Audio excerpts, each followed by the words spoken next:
we got some work to do now.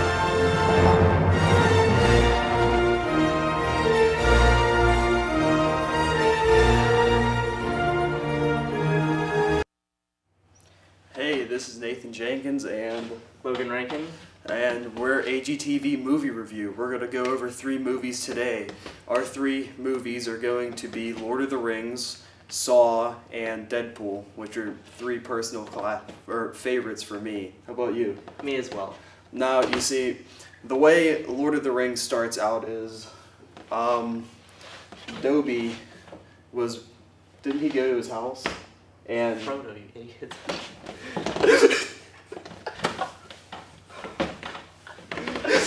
I forgot the names. I hate you, Nathan. I really do.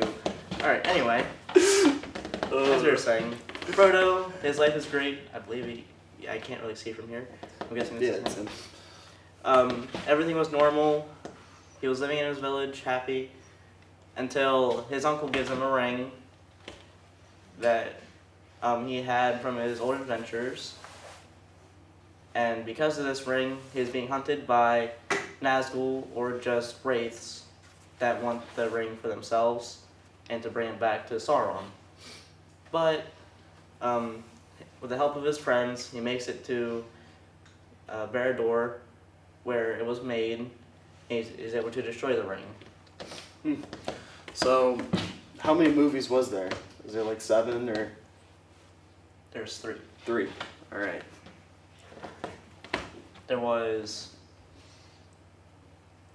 just Lord of the Rings, The Twin Towers, and The Return of the King. No. So, at the end of the movie, what ends up happening is they got into a huge fight with the wraiths and everything else, and they ended up winning, right? Using the ring. They were all, like, there was a bunch of battles going on at once in a bunch of different places, but yes. All right.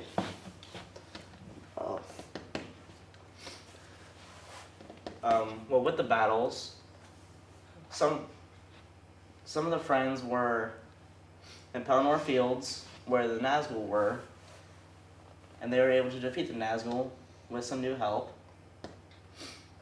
The 3, Legolas, Aragorn, and Gimli, went to the Black Gate to try to protect with Gandalf to buy Frodo and Sam time to destroy the ring. There's a lot of good things we would recommend about this movie. Yeah, it was a good movie. Well, just the series in general. Yeah, I liked all of them. I mean, there are emotional pieces of it. For example, Gandalf technically dies. Yeah, I remember that. But there are some bad things we don't like. There's a bunch of plot holes that don't really make sense, unless you've of course seen The Hobbit, which was the prequel to Lord of the Rings. Or actually read the books. His entire book series for it too. There's a lot of books. Yeah. But unless you have read the books and seen The Hobbit, you're not going to understand where, for example, Gollum came from. Actually, it does show a little bit of him, but it shows him transforming into what you see here, but not like his actual story from first fighting the ring to completely changing to how he lost it and why he's hunting Frodo for it. None of that is explained.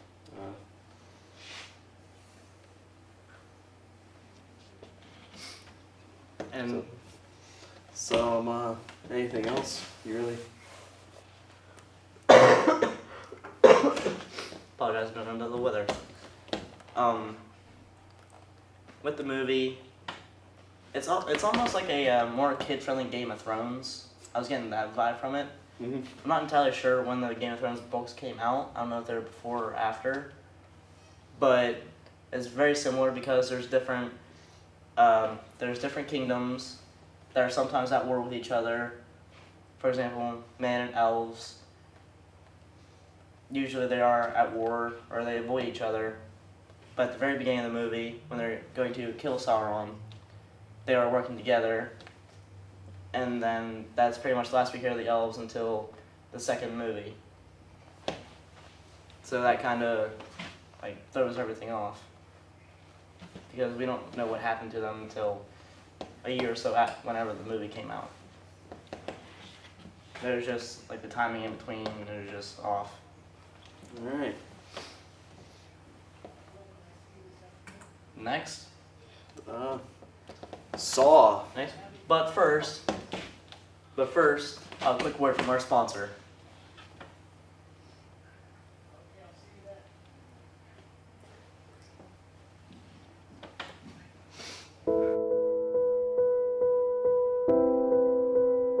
How would you feel if your life changed forever? Would you make the best of it? The heartwarming story of a man who overcame the challenges associated with kidney failure.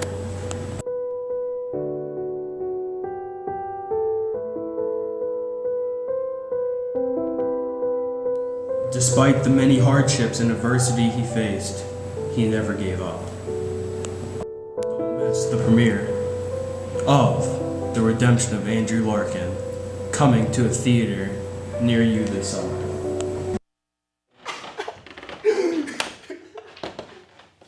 All right, and we're back. Okay, so the Saw movies are also a classic horror movie series. They're easily a cult classic, but just like Lord of the Rings, there's ups and downs. There's tons of plot holes that don't make sense unless if you see all of them.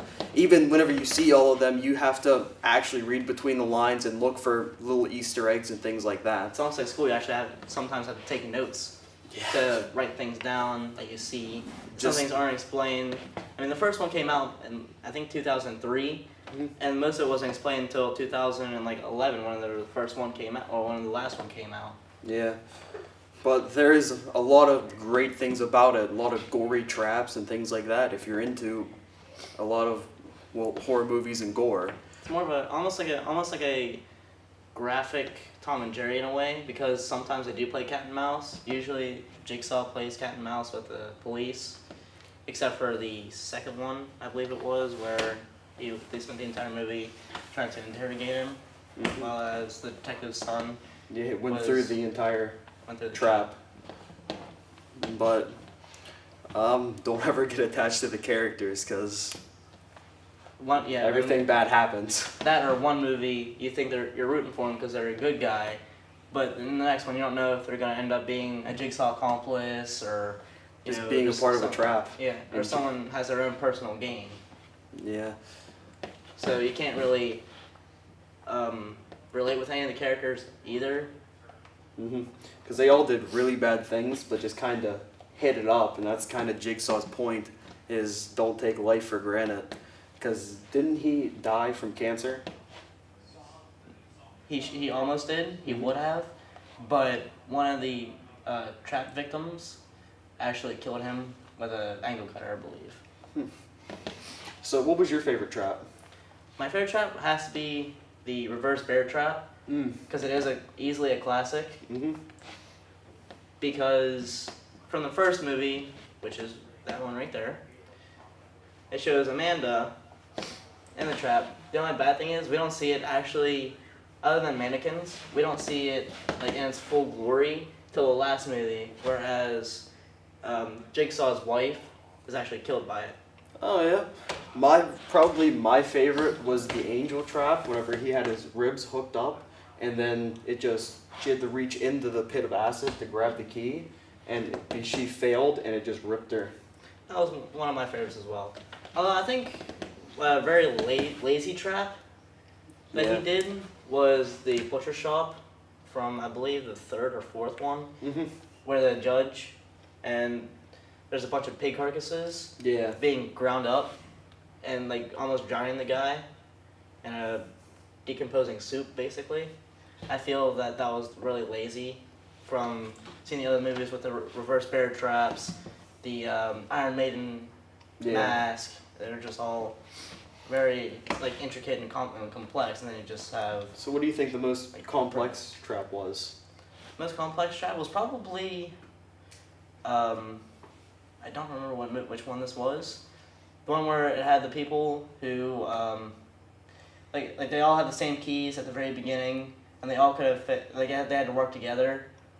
Like, Oh, yeah. Like with the apartment complex that Mhm. was destroyed because all of them, like they said it was okay, but then people died, and they all had something to do with it.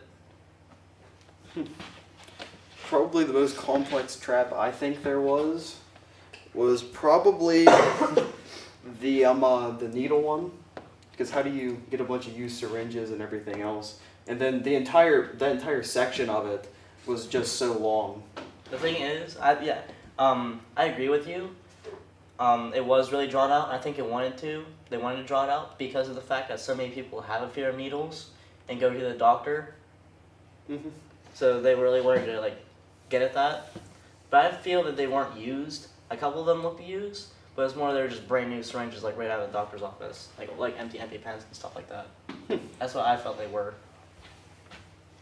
So, any big plot holes that you know of? The biggest plot hole probably had to be the doctor from the first one turns out to be like one of the original accomplices of Jigsaw in the seventh one. Mm-hmm.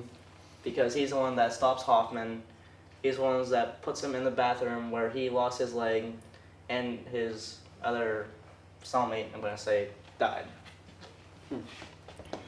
So, was there anyone in the movie that you really hoped would have died? That you were just rooting for them to die? Easily Hoffman. Yeah. Because of the fact that he showed no remorse for anything he did. Mm-hmm. And he even murdered someone and made it look like a Jigsaw murder with a guillotine. Well, not the guillotine, the pendulum. Yeah. Because that guy killed his sister. He was thrown in jail and was let out on technicality, I believe. And because of that, he didn't think he served enough justice, so he killed him, but he just made it look like a saw trap. Huh.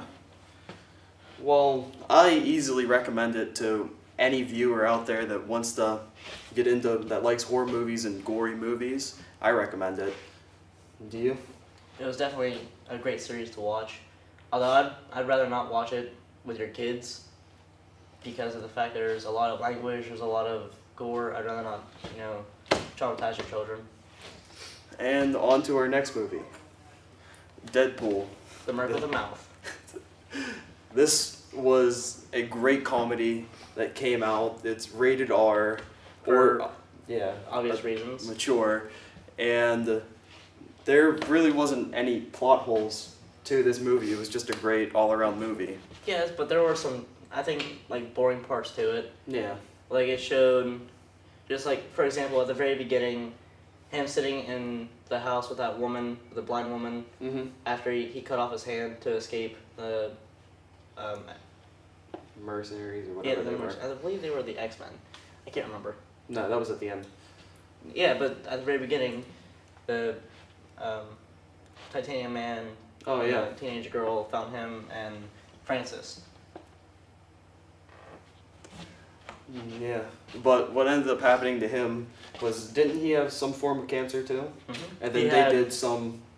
It was all in, I remember it was prostate. There would be I thought they would have, turned on the plug with this PA in this room, but I guess not. But if you like superhero movies, this is kind of a superhero movie, but not really. Yeah. Because it's more of a personal revenge, like a personal vendetta, because of the fact that he basically turned him into a zombie-like figure because of the way he looks underneath the mask. Yeah, because they did some treatment to him that... They mutated him. Yeah, that was about it. That's about it. And again, similar to Saw, there's a lot of mature content that I would not recommend you watch this with your children. Yep. And that's all we have. I hope you enjoyed our reviews. Keep in touch for the next episode. We'll see you guys later.